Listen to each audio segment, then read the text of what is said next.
Hello மக்களே, எத்தனை பேர் குரங்கு ஒரு வெஜிடேரியன் நினச்சிட்டு இருக்கீங்க? இந்த வீடியோவை பார்த்த பிறகும் குரங்கு வெஜிடேரியன் தான் அப்படின்னு நீங்கள் நினச்சிங்கன்னா அதை நீங்கள் கமெண்ட் பாக்ஸில் மென்ஷன் பண்ணுங்கள். இன்றைக்கி எங்கள் வீட்டுக்குள்ளே இந்த குரங்கு எங்கள் வீட்டு முட்டையை தூக்கிட்டு போயிட்டு எங்கள் பால்கனிலே வச்சு சாப்பிடுது. சரி, எடுத்துகிட்டு போச்சு, எங்கேயாவது ஓடி போயிருக்கக்கூடாதா? ஆனால் பால்கனிலே வச்சு சாப்பிட்டு அசிங்கப்படுத்திட்டு இருந்துச்சு. சரி, எடுத்துருச்சு, சரி சாப்பிட்டுட்டு போகட்டுமேன்னு விட்டால் அங்கே பக்கத்துலேயே கழுவி வச்சுருந்த பாத்திரத்தெல்லாம் அசிங்கப்படுத்திடும் போல இருக்குன்னு நினச்சிட்டு துரட்டி விட்டுட்டு வந்தால் திருப்பி வந்துருச்சு.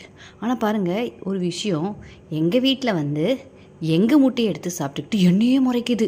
என்ன பண்ணலாம் இந்த மங்கியை? பட் எனிவே, துரட்டி விட்டாலும் போகலை. பாருங்கள், திருப்பி வந்துருச்சு. எனிவே, நீங்கள் மங்கி வெஜிடேரியன் நினச்சிங்கன்னா கமெண்ட் பாக்ஸில் மென்ஷன் பண்ணுங்கள்.